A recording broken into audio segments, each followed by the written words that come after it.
right? It's a total mind game. And the more you can control that and really do the work, that's who's actually going to really pull ahead and succeed.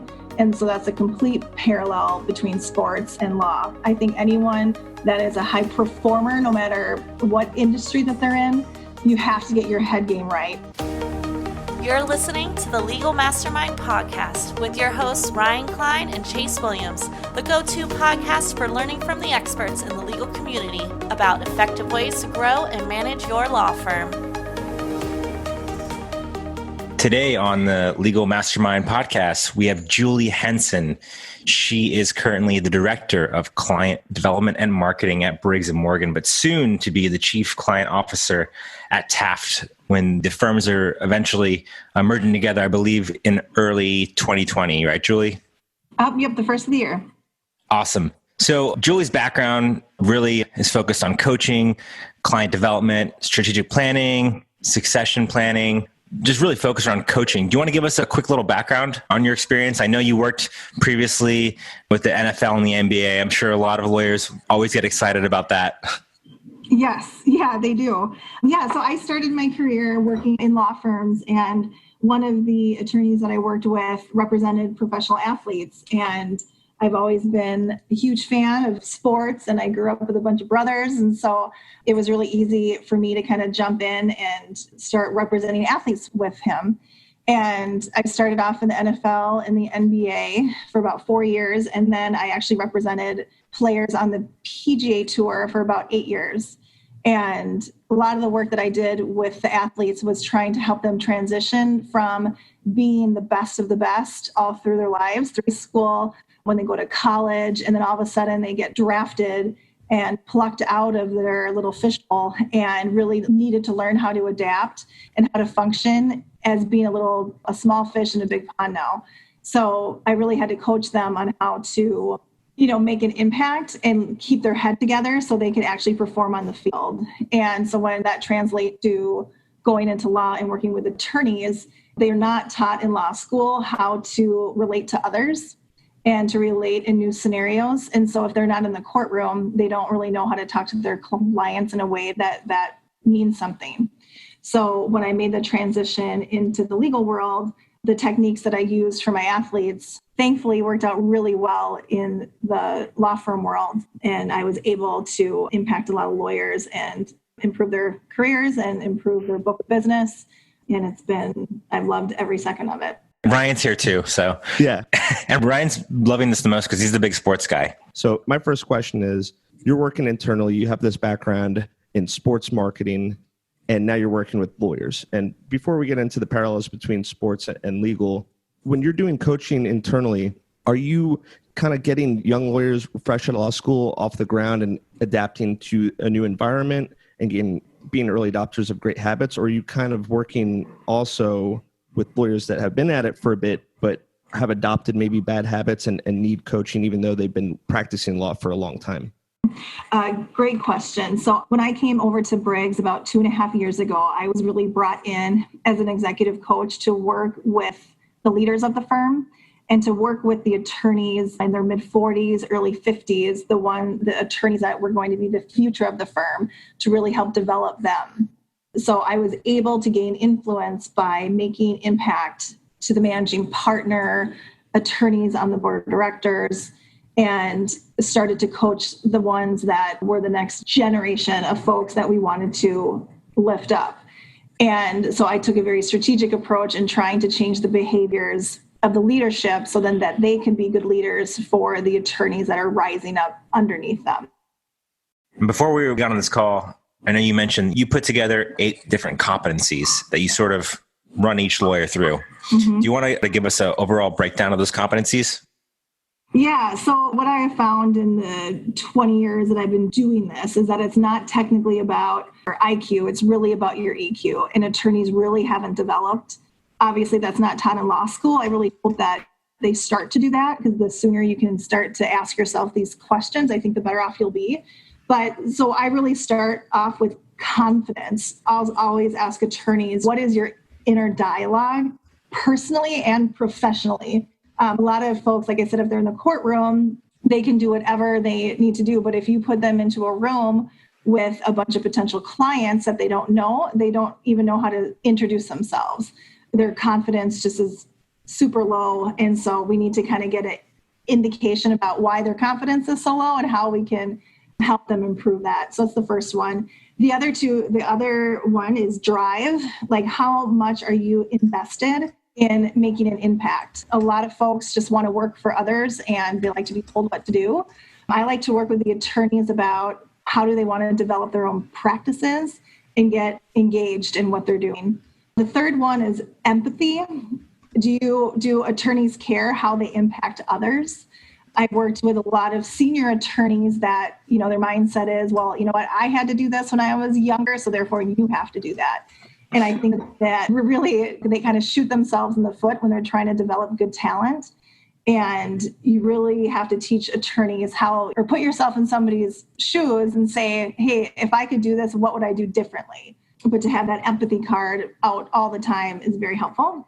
The fourth thing is engagement. Are you involved? How engaged are you within the community of your firm? A lot of people, again, it's just how many hours are they going to bill? How is it going to impact their paycheck? And I think that is very short-sighted, and it's not going to create a very fulfilling career for you. So engagement is a big one. Fifth is external relationships, which means, are you client-minded? Everything I think an attorney should be working towards should be for the betterment of their client. A lot of attorneys say that they do that, but I don't really think they understand what that actually means. So we spend a lot of time about how we can refocus them to think about, am I doing this to bill an extra hour so I can go home, or am I going to bill this because it's actually going to, improve the relationship with my client and get them where they need to be? The next one is, are you genuine? Are you kind of beyond the bullshit, if I can say that? A lot of we know you're serious, so no problem. Okay, good. A lot of them are kind of fakey. And again, and I think that's a defense mechanism that they use because they're uncomfortable. And so I really try to get them to peel that stuff away so I can actually see the real person instead of like the lawyer facade that they're trying to project. The seventh one is internal relationships. Do they know how they're perceived within the firm? I've heard a million times where I'm talking to an attorney about how do you cross-sell with other practice groups in the firm, and they say, oh, I know so-and-so and I know so-and-so, but they never give me any work. So then I'll go talk to that other person and they'll say, well, he's an asshole. Again, I shouldn't be swearing so much, but they'll say, I'm not giving him work because X, Y, and Z happened. I called him, he didn't return the phone call. And so there's a perception that somebody might not be responsive, but that attorney has no idea that that's how they're perceived. So I kind of take an audit of their internal relationships and make sure that they're aligned in the right way. And then the last piece that I think is the cornerstone of this is self-awareness. Do they know their blind spots? Are they open to feedback? A lot of what I do here is I talk to a lot of clients and go out and get feedback and bring that back to the attorneys. And sometimes if an attorney is not willing to hear that feedback, that's a big issue. Not going to get better unless they can take the feedback, work on what they need to work on and get better. So the self-awareness piece for attorneys is, I would say, one of the pillars of what I work with attorneys on. So of the 8 competencies, to recap, we have confidence, drive, empathy, engagement, external relationships, if someone's being genuine, internal relationships, and then self-awareness. That's a lot to go over. And I feel like you could probably teach an entire semester class on this or years and years of studying all these things. I'd like to ask, what's the low-hanging fruit? I feel like confidence is going to be something that's probably going to be, that's like almost a game changer, becoming shy versus confident. Or if you could make some quick changes, where would you focus? Yeah, if you want to make, an immediate impact, I would say engagement and internal and external relationships. For engagement, you really need to look at your surroundings and look to see where you can make an impact and where do you want to spend your time. Obviously, attorneys, they need to bill their time and their time means something. And so I always hate when attorneys just go out and try to do something because they think it's a good idea, but 9 times out of 10, it's going to be a waste of their time. So if they can be really serious about what is going to give them the maximum impact. So from an engagement perspective, are you a member of a board? Do you want to get on a board? What are you passionate about? how can you engage with a client? Can you partner with them with a community event? Just really trying to piece together what we can do as a firm, what you can do with your clients that you already have. A lot of the times too, work with an attorney that's had one client for like 10 years. And I ask them, what do you do to engage with your client? And they say, oh, well, they've been a client forever. I take them to dinner once a year and I play golf with them once a year. And then I go talk to that client and they're doing 10 other things with their accountants, with other law firms. And the attorney really doesn't have an idea of how their client is being pursued. And I think if they just take a look at the clients that they have and do an audit on them, that can make an immediate impact no matter what they have on their plate. I do actually want to elaborate on that one a little bit more. Mm-hmm. I know that your fifth competency is being client-minded, and then also your background is clients first. So your law firm, there are a lot of attorneys working there, and you know that just from going to the website, and instead of there being a drop-down, there's a search bar. So you're not messing around once there's a search bar to find a person on the website. So that being said, the clients first, you're talking about the audit. What do you typically find from these audits? How do you go about doing them? And typically, how do you get back on track with that client first approach for a firm that just does have a lot of attorneys? Sure. Again, I try to look at the top clients of the firm. So, and I also look at the clients that we've had for a really long time. One of the things that you have to be mindful of when you do a client audit is how much work are we actually doing for them? Do we do just their corporate group, or do we do their corporate work and their employment and their IP? The more types of work that we can do for one client, the better it is for us and the least likely that they'll leave us. And so if we've had a client for a long time and we only do their corporate work, that raises a red flag for me. So I go out and talk to the client and ask them, who are you using for employment, for litigation, for IP, for all the other types of practice areas, and really try to get to the heart of why we were not expanding our role with them. And a lot of the things that I coach about is the attorneys always assume what their clients want and what they need. And 8 times out of 10, they're wrong. I'll bring up those things directly to the client, and the client will say, no, I'm not interested in that, but I would love to talk about this. And it's something that we would never have had on our radar. So if the attorney is open, some attorneys are very scared to have someone go and talk to their clients about the relationship because they're kind of scared of what they're going to find out. But I think if you don't do that, then you miss a huge opportunity, and it's more likely than not that you would end up losing that client. Yeah, one thing that I think this really translates to me and Ryan, we live by the 80-20 rule. You know, that 80% of that effect is coming from 20% of the causes. So I think that it sounds like that's exactly what you're talking about when you're focusing on impact. Right. Yeah. I mean, that's why, honestly, I really work with the attorneys that want to work with me. I say it's a privilege to work with me because I don't have a lot of time. And I really want to work with the attorneys that are going to invest in themselves and invest in their clients and invest in the firm. And I can work with a small group of people and make a huge impact on the overall firm. And that's really my goal. So do you sort of instill the concept of, would you consider that cross-selling, that concept where you're talking to clients and doing audits and getting feedback about what kinds of areas are kind of legal help, I guess, and then finding out what are areas you can help them in? We had a speaker, David Freeman, who talked for about half an hour specifically on cross-selling, and it was it was pretty interesting. So I don't know if you instill that concept specifically. Yeah, I mean, I think when you work in a firm that is a full service firm, you have to cross-sell. And I think where attorneys fall down is that, say, a corporate lawyer goes and talks to their client and the client says that they have an IP need. Well, a lot of the times that corporate attorney doesn't have the background to talk about what actual IP means that they have. And so instead of having that conversation, they just don't talk about it. And so that kind of ties back to engagement about how do our attorneys know each other well across the firm, and are you engaged at a firm level, and do you understand what your partners do, and are you equipped to cross-sell them? Because I think if we don't, as a full service firm, we really miss an opportunity there too. So while we're on the topic of engagement, something we started doing recently were philanthropic events. Do you recommend that? Are there, and I know sometimes it is, we look at it like, oh my gosh, we're having 15 people take part in this event. And when you're looking at that in billable hours, it's a lot of money. What are some ways to overcome those objections of maybe like a manager who doesn't want to give their time away? Yeah. Well, again, I think that engagement piece is huge. And I really think if you're a leader in a firm, that has to be a cornerstone of what you project into the firm. You need to lead your firm through that.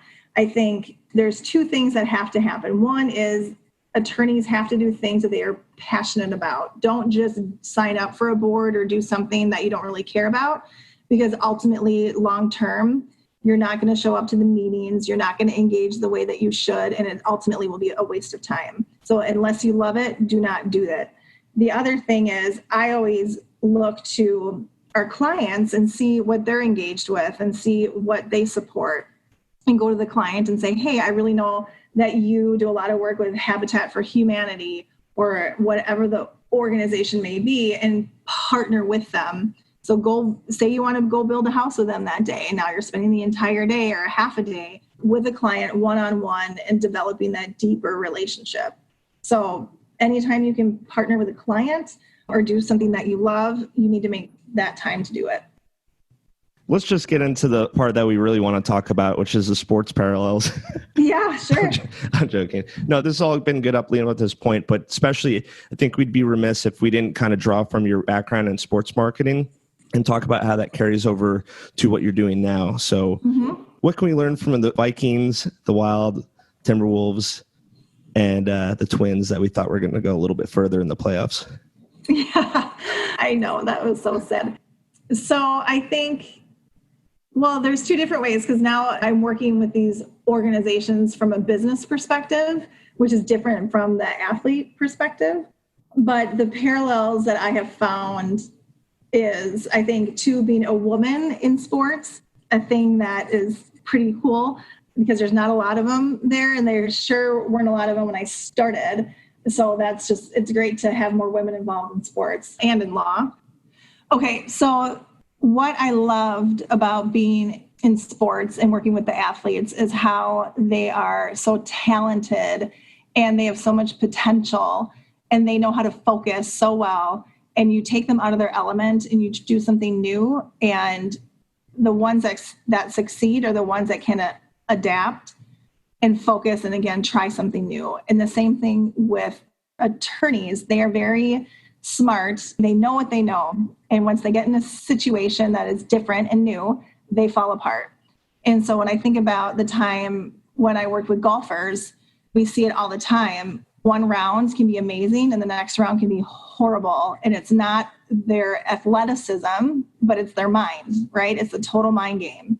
And the more you can control that and really do the work, that's who's actually going to really pull ahead and succeed. And so that's a complete parallel between sports and law. I think anyone that is a high performer, no matter what industry that they're in, you have to get your head game right. And so when I talk about my competencies with confidence and empathy, and are you being yourself and not trying to be someone else, and that whole self-awareness piece, those I think are the critical ones that really set you apart from being on the bench or being on the field. Nice. I think that's great. Love that parallel. I guess like for lawyers, it's important, and athletes, to right the ship as quickly as possible. So, if you're a golfer and you have a bad round, you better not have another round because you're going to get cut. If you're a lawyer, you can have a high stakes case on the line. So I don't know if there's any competency or any sort of exercises or takeaways from coaching that can either mitigate the effects of it happening or possibly avoid it altogether. So the one thing I would say about that, and it's important from a law firm perspective, a lot of firms bring in consultants or coaches to come in, work with a couple attorneys for like 3 to 6 months, and then they leave. And I think the important thing is, from a coaching perspective, whether it's athletes or attorneys, is that the coach that you work with has to know the environment in which you work. So that's why when I started coaching inside a law firm, that was a very unique thing. But because I knew the political landscape, I knew the law, I was able to make a broader impact, because these Attorneys as well as athletes need to invest in themselves on a daily basis. If they just fly in and out with their coach once a week, that's not going to be enough to build habits that stick and make them successful. And when attorneys don't really want to work with a coach, you do look at those athletes and they work with their coaches like day in and day out. And it's not a bad thing. No matter how good you are in the NFL, you still have a coach. And so I think for every attorney, no matter how great you think you are, you still need a coach. And if you don't, then that's a red flag to me that something is off there. So, my recommendation would just be, if you want to get serious and your firm, might not be responsive to that or might not want to pay to bring in a coach, I would do it on my own. And I would make sure that you put in the time and the effort that you need to change your habits, because if you invest in yourself that way, it will absolutely pay off for you, whether that's on the field or in the courtroom. So what are some good ways that lawyers can get started if they at least want to get their feet wet? Are there any type of books or courses that you could recommend? When I think of that, I think of I have my attorneys read Renee Brown, which is totally nothing to do with the legal world. But it's just to kind of get them thinking in a different way about kind of life almost. And it kind of scares them too, which is good because it makes them feel like they're completely out of their element, which is good for me because then I can come in and help them when they feel like they're out at sea. So you kind of create the chaos as well sometimes can be helpful. But as far as what attorneys can do today, you need to pick up the phone and have and schedule a meeting with your clients and don't talk about the actual work that you're doing for them at the moment. Get together with your client just to figure out how they are, what's keeping them up at night, how can you be helpful, and just build that relationship. So many times I talk to attorneys and they say, I talk to my client every day because I'm working on this matter. They're great, but yet they don't actually know who their client is. And that's something that you can change immediately. You can do that right away, and it makes a tremendous impact on your clients and on your practice. Thanks for listening to the Legal Mastermind podcast. If you're interested in working with Ryan and Chase, please email mastermind@marketmymarket.com. Make sure to join the free mastermind group for growing and managing your firm at lawfirmmastermind.com. Ryan Klein and Chase Williams are the managing partners at Market My Market, one of the top legal marketing companies in the United States.